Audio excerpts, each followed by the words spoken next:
Good morning welcome back to my channel. केमन आछो सबाई? आमी तो खूब खूब खूब भालो आछि। आर आमार सिम्पल विलेजेर हैपी लाइफस्टाइलेर नतून एकटा भिडियोते तोमादेर सबाइके जानाई अनेक अनेक अनेक अनेक भालोबासा। सकाल सकाल देखो आमरा थका निये बसे पड़ेछि। थोका बोले केउ आबार थका बोले तो যাই হোক चलती कथाटाई बोले दिलाम। तो मा आर कि जेठुर गाछ थेके माने आमादेर गाछ थेकेई पेरेछे, जेठुदेर छाद दिये उठे गिये अनेकगुलो आमड़ा पेरेछे। तो सेई आमड़ागुलो एखन बैगेर मধ্যে আছে, পরে ভাগ করে সবাইকে দেয়া হবে। আর আমাদের এই যে কলা গাছে একটা বিশাল বড় কলার কাঁদি হয়েছিল, মোট টোটাল 3টে কলার কাঁদি হয়েছে। তো এই কাঁদিটা না অলরেডি পাকতে শুরু করে দিয়েছে, মানে কলা দু একটা পাকতে লেগেছে। তো এই কাঁদিটা এত বড় একটা কলার কাঁদি, মানে এটা কাটার পরে তোমরা বুঝতে পারবে, মানে ভীষণ বড়। তো ওই জন্য এত কলা কে খাবে, বাড়িতে কেউ নেই। আর তো সেই কারণে মা আর কি আমাদের চলতি রাস্তায় প্রচুর পরিমাণে গাড়ি যায়, তারা দেখে দাম দর করে কিনে নেয়। তো এখন যেহেতু মানে ফলের সময়, মানে আম কাঁঠাল লিচু এসবের সময়, ওই জন্য কলার বাজারটা একটু ডাউন, মানে কলার দামটা একটু কম। সেই জন্য এই কাঁদিটার দামটা একটু কম দিয়েছে। যদি মানে আম কাঁঠালের সময় না হতো, এটা মোটামুটি ১,৫০০ টাকা ১৬০০ টাকা এরকম একটা কাঁদির দামই হয়ে যেত। তো কলাগুলো মানে দেখতেই পাচ্ছ তোমরা কতটা মানে মোটা মোটা হয়েছে। ঠোঁটে কলা, মানে ঠোঁটে যে পুজোর কলা হয় সেই কলা, আর আমার বাবার সমান মানে আর কি লম্বা হয়ে গেছে কাঁদিটা। তো আশেপাশে যেসব কাকু টাকু আছে সবাই মিলেই বলছে বাহ বিশাল বড় একটা কাঁদি হয়েছে। তো বাবা এই গাছটাকে নিয়ে এসে লাগিয়েছিল আজ থেকে প্রায় ২ বছর আগে। তারপরে কিন্তু প্রচুর কলার কাঁদি হয়েছে, আমি আগেও ভিডিওতে তোমাদেরকে দেখিয়েছি। এটা তো সত্যি মানে ভীষণই একটা কি বলবো, মানে কি মানে ভেবে পাচ্ছি না কি বলবো, মানে আশ্চর্যকর ব্যাপারই বলতে পারো যে বাড়িতে লাগানো গাছ কোনো সার ওষুধ ছাড়াই এত সুন্দরভাবে যদি একটা ফলন দেয় না, তাহলে সত্যি খুব ভালো লাগে। তো দুজন মেলে কলার কাঁদিটাকে তুলতে হতো। আর এই টোটোটাতে প্রচুর কলার কাঁদি আছে, কিন্তু তার মধ্যে সব থেকে বড় ছিল আমাদের এই কাঁদিটা, মানে এত বড়। আর আমার বাবা হাতে করে যে গাছটাই লাগাক না কেন, সেই গাছটা কোনো দিন বিফলে যাবে না। সেটা কোনো সবজি গাছ হোক, যাই গাছ হোক না কেন, সেটাতে হবেই হবে, এটা গ্যারান্টি। আর সত্যি কথা বলতে ভালো ভালো জিনিসই হয়। তো গাছ মানে গাড়িতে তুলে দেওয়া হলো, আর এখন চলে যাচ্ছে। তো অনেকগুলো পেকে গেছিলো ৪-৫টা মতো। তো সেগুলো আবার এই কাকুটা আমাদেরকে মানে কেটে কেটে কলাগুলো দিয়ে দিল, এত মিষ্টি কি বলবো। আর যেহেতু গাছে পেকেছে, তো মা বললো যে আরও তো 2টো কাঁদি আছে, তার মধ্যে একটা বাড়িতে খাওয়ার জন্য রেখে দেওয়া হবে, আর একটা আছে ওটাও বিক্রি করে দেওয়া হবে। আর যেহেতু আমাদের বাজারের উপর বাড়ি, কোনো কিছু বিক্রি করতে সমস্যা হয় না, দেখালেই ওরাই কেটে নিয়ে যায়। আর বাবা দেখো একটা কলা ভেঙেছে, সেটা আবার তোমাদেরকে দেখালো। আর এখানে এই যে আমড়াগুলো দেখতে পাচ্ছ 1 2 3, তারপরে এরকম ভাগ করে রেখেছি। তো আমাদের বাড়িতে কোনো মানে এমনি তো প্রচুর গাছ আছে, আম টাম সব কিছুই আছে, আমড়া টামড়া। তো এই আমড়াগুলো আবার ভাগ করে সবার জন্য রাখা হয়েছে। সব কাকিমা পিসি যা মানে যে আছে আশেপাশে সবাইকেই দিয়ে খাওয়া হবে। তো এখন দেখো বৌদি আজকে যাচ্ছে বাপের বাড়ি। আজকে ভেবেছিলাম আমি বাড়ি চলে যাব, তো বৌদি মানে আমার সাথে যাবে আমাদের বাড়িতে বহরমপুরে। তো বৌদির কিছু জামা কাপড় আছে ওখানে, তো সেইগুলো আনার জন্যই আর কি যাচ্ছে। আর কয়েকদিন ওখানে একটু মেলা টেলা আছে, সেগুলো দেখার জন্য যাচ্ছে। তো আমি ভেবেছিলাম যে আজকে বাড়ি চলে যাব, কিন্তু কালকে আর কি বৌদি আমাকে জানালো যে একটু ঘুরে আসি ওখান থেকে, তারপর তুমি যাবে। তো সেই জন্য আর কি এখনও কয়েকদিন আমাকে এখানে থাকতে হবে। বৌদি 2-3 দিনের জন্য ঘুরে আসবে, তারপরে আমরা সবাই মিলে একসাথে এখান থেকে চলে যাব। তিধার এই মাসের 18 তারিখে স্কুল খুলবে, তো 18 তারিখের আগে তো আমাকে চলে যেতেই হবে। দেখতে দেখতে অনেক কয়দিন হয়ে গেল এসেছি, হ্যাঁ অনেক দিন পরে কিন্তু এই রকম টাইপের এতদিন থাকা হলো আমার। তো এখান থেকে একটা টোটো ধরে নিল, আর টোটো করেই একদম চলে যাবে, মানে টোটো করেই যাওয়া যায়, এতটাই কাছে, খুব একটা বেশি দূরে না, বেশ কাছেই। তো এখানে মা হচ্ছে রান্না করছিল, রান্না করতে করতে মোটামুটি রান্না মনে হয় শেষের দিকে নাকি, আমি জানি না। তো মা আবার কলপাড়ে গেছিলো, আমাকে বললো তুই একটু মোচার তরকারিটা নেড়ে দে। এটা হচ্ছে আমাদের গাছেরই মোচা। কত কিছু হয় বলো, বাড়িতে কোনো কিছু হলে না সেগুলো খেতেও খুব ভালো লাগে। আর আজকে দেখো মা আমড়া দিয়ে মুসুরির ডাল করেছিল। টক ডালটা তো গরমে বেশ ভালোই লাগে, আর এখন যে পরিমাণে গরম পড়েছে, তার সাথে আলু ভাজা আর মোচার তরকারি করেছিল। আজকে আমাদের নিরামিষই রান্না হয়েছিল। ছোলা দিয়ে মোচা ঘন্ট। যেহেতু ঘিটা মা খায় না, আমার মেয়ে খায় না, তো সেই জন্য ঘিটা দেয়া হয়নি। ঘি আর গরম মশলা কিন্তু লাস্টে মোচাতে দিলে বেশ ভালো লাগে খেতে। আর আমার মেয়ে কতটা পাকা গিন্নি হয়েছে দেখো। এখন দুপুরবেলায় ভাত টাত খাওয়ার পরে বিকাল হয়ে গেছে, এখন ও লেগেছে ঘর ঝাড়ু দিতে।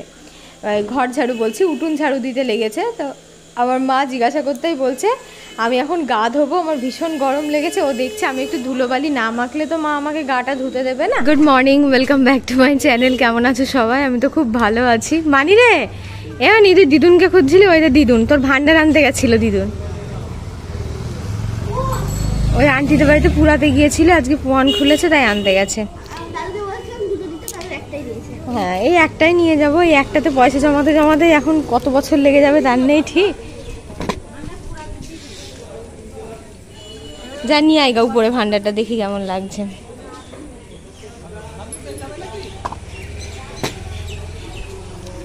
তো সকালবেলায় ঘুম থেকে উঠেছে, উঠে তিদুমণি দেখো ঘর বারান্দা ঝাড় দিয়েছে। আমাকে ঝাড় দিতে দিল না, তোমাকে দিতে হবে না, আমি দিয়ে দিচ্ছি। আর আমসত্ত্বগুলো রোদে দিয়েছে। আমসত্ত্ব তো এখনও রোদ বেরোয়নি, তো ছাদটা এখনও ঝাড়ু দেওয়া হয়নি। ছাদটা আমি ঝাড়ু দিয়ে দিচ্ছি। আর তোমার হচ্ছে আমসত্ত্ব থালাগুলো, এদিকে এখন রোদ আসবে না, সকালের দিকে ওই কোনাটায় রোদ আসে। আর 2-4 দিন ধরে এত পরিমাণে পড়েছে না, মানে রোদ আর গরম পড়েছে, গোলাপ ফুলগুলো ফুটতে ফুটতে কেমন শুকিয়ে গেছে দেখো। ফুটলে কিন্তু অনেক দিনই থাকে, এই ফুলটা তো একদমই শুকিয়ে গেছে। আর এই যে আবার একটা ছোট কুড়িও এসেছে, একটা ছোট। বাবু পারবি না, ছাদ ঝাড়তে পারবি না, রাখ ঝাঁটা রাখ, ঝাঁটা রাখ, পড়তে বস। তো দেখা যাক কতটা কি ভালো ঝাড় দিয়েছে। ও তো ঝাড় দিয়েছে, এই দেখো এখানটায় ধুলো, মানে জায়গায় জায়গায় পড়েছে, জায়গায় জায়গায় পড়েনি। এখন ওর সামনে দিলে, এই যে মামির ঘরের বিছানা গুছিয়েছে দেখো, যেটুকুনি পেরেছে গোছানোর চেষ্টা করেছে। হ্যাঁ, মানে ও গোছানোর চেষ্টা করেছে, পারুক না পারুক। চাদরটা একটুখানি ঝেড়েছে, ওইখানে ক্যাথাটা গুছিয়ে রেখেছে। চলো। আর এই দেখো আমার মেয়ের, এটা হচ্ছে ঝিটকি, তাই তো? এটা ঝিটকি।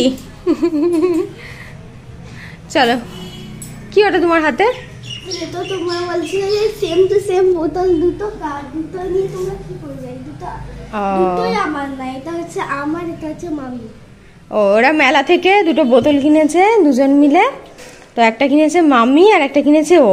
এই বোতল একটা তিধা বৃন্দাবন থেকেও কিনেছিল। এই সব বোতলগুলো তো জল খাওয়া ভীষণ ভালো, জানো না? এটা উপরে প্লাস্টিকের আর ভিতরটা পুরোপুরি কাচের বোতলটা। আর পার্সে টার্সে গেলে ছোট সাইজের আছে, হালকা পাতলা কোথাও যাওয়ার জন্য। টফি খেয়েছি কালকে, দে টপি খেয়ে ওখানে রেখে দিয়েছো? ফেলে দিয়ে আসো, যাও বাইরে। ও উড়ে খাটের তলায় চলে যাবে বলে ঝুড়িটার মধ্যে বুদ্ধি করে রেখে দিয়েছে। আর কালকে ওর ইচ্ছা করেছিল এই বোতলটাতে জল খেতে, তো সন্ধ্যাবেলায় যখন ভাত খাচ্ছিল তখন এই বোতলটা এনে টিভিটা চালিয়ে দিয়েছে ওখানে। আর এখানে বসে বসে, এই যে এখানে বসে বসে ভাত খাচ্ছিল, তাই জলের বোতলটা ছিল, এখন নিয়ে যাচ্ছে।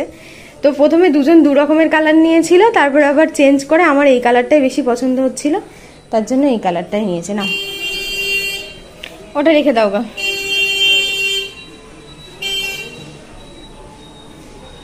তোমার সোনা দেখতেই পাচ্ছ কত সুন্দর করে ঘর ঝাড়ু দিয়েছে। পারুক না পারুক করার চেষ্টা করেছে, এটাই হচ্ছে অনেক।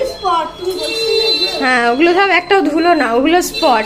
আচ্ছা, দিদুনের ঘরটা ঝাড় দিয়েছে তো? এই দিদুনের ঘরে এইটা দিয়ে আমসত্ত্ব ঢাকা ছিল। এটা চলো তুলে রেখে দিই। এটা দিদুন বললো।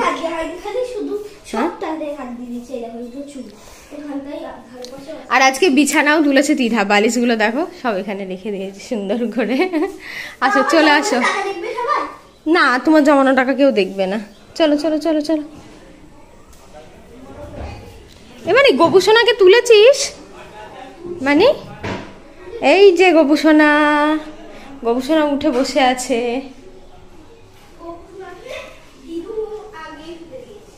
দিদুন তুলে দিয়েছে। ছাদে তেমন একটা বেশি নোংরা নেই, শুধু আমার মেয়ে চকলেট ক্যাডবেরি এটা ওটা খেয়েছে, তো সেইগুলোই আর কি পড়ে আছে। ওই সাইড থেকে আগে থেকে ঝাড় দিয়ে নিয়ে এসেছিলাম। আর সকালবেলায় উঠে গাছে একটু জল দিলে বেশ ভালো লাগে, সেগুলো আমার মেয়েই অলরেডি আজকে করে দিয়েছে। মানে ও এতটা কাজের ভাবতে পারছো না। আর সকাল সকাল কেমন রোদ বেরিয়ে গেছে দেখো, ভীষণ রোদ বেরিয়ে গেছে। তা আমি আবার মেয়েকে বললাম আমসত্ত্বগুলো ওদিক থেকে এনে এদিকে রোদে দে। বাড়িতে বেশ অনেকগুলোই আমসত্ত্ব করা হয়েছে, তার মধ্যে অর্ধেক আমার পিসির আর অর্ধেক আমাদের, একসাথে দেখে মনে হচ্ছে অনেকগুলোই থালা। আমাদের মানে অর্ধেক থালা আমার মেয়ে অলরেডি খেয়ে শেষ করে দিয়েছে। প্রথমেও ভাবছিল কেমন লাগবে, কিন্তু যেহেতু এগুলো হিমসাগর আমের আর এর মধ্যে কিন্তু আমি এক্সট্রা করে কোনো চিনি দিইনি, তারপরেও এগুলো এত সুন্দর মানে মিষ্টি হয়েছিল না কি বলবো। তো তারপরে ভাবলাম চলো, মা তো নিচে কাজকর্ম করছে, ঘর বারান্দাটা একটু আমি মুছে দিই। তো বৌদি বাড়িতে থাকলে ওই ঘর বারান্দা সকালে ঘর বারান্দা ঝাড়ু দেওয়া, তারপরে মোছা দেওয়া, ছাদটা ঝাড় দেওয়া, এগুলো কিন্তু বৌদিই করে। যেহেতু বৌদি বাড়ি নেই সেই জন্যই আর কি আমি ঘরটা মুছে দিচ্ছি, কারণ মা তো নিচে কাজকর্ম সবই করে, সকালবেলায় উঠে বাসি কাজ করা, সকালের রান্না, দুপুরের রান্না। তো সেই জন্য আমি দেখলাম যে চলো, মা আবার উঠে এসে কখন করবে, আর আমি যেহেতু বসেই আছি আর শরীরটা তো খুব একটা খারাপ নেই, বাড়িতে তো করি তাই না। অনেকে আবার এখানে এসে কাজ করলে অনেকের আবার মানে বিরক্ত হয়। আমার সাবস্ক্রাইবাররা আমাকে ভালোর জন্যই বলে যে দিদি তুমি একটু রেস্টে থাকো, সেটা না, কিন্তু অনেক মানুষ আছে যারা উল্টোপাল্টা নেগেটিভ কথা বলে। তো আমার মনে হয় যে একটা মানুষের বাড়িতে এসে সারাদিন চুপচাপ বসে থাকা মানে তাকে একটু হেল্প করলে নিজেরও শরীরটা ভালো থাকবে আর তার সাথে মনটাও ভালো থাকবে, সেই মানুষটারও একটু ভালো লাগবে। তো এটাই হচ্ছে মেন ব্যাপার। তো দেখো, ঘর বারান্দাটা মুছে দিলাম, ওই দিকের ঘরটা মুছে ফেললেই হয়ে যাবে। ঘরটার মোছার পরে মা আর কি খাওয়ার জন্য ডাকলো। সকালে আজকে আলু পটল সিদ্ধ আর ডিম ভাজা দিয়ে ভাত খেলাম। অনেকেই খায় না, কিন্তু আমাদের এই সাইডে সকালে যেহেতু খাই, একটু বেলা করে দুপুরে খাই, তো সেই জন্য সকালে সবাই ভাত খায়। আমার শ্বশুরবাড়ির ওইদিকে আমি সবাইকেই দেখেছি মুড়ি খেতে। এইদিকে আবার অনেকেই শুনলে ভাবে বাপরে, সব থালা থালা করে মুড়ি কী করে খেয়ে নেয় তার নেই ঠিক, আর ওদিকে সবাই ভাবে ভাত খায় কী করে। তো যাই হোক, যেখানকার যা চল। তো আজকের ব্লগটা এখানেই শেষ করছি। সবাই খুব ভালো থেকো, সুস্থ থেকো, সাবধানে।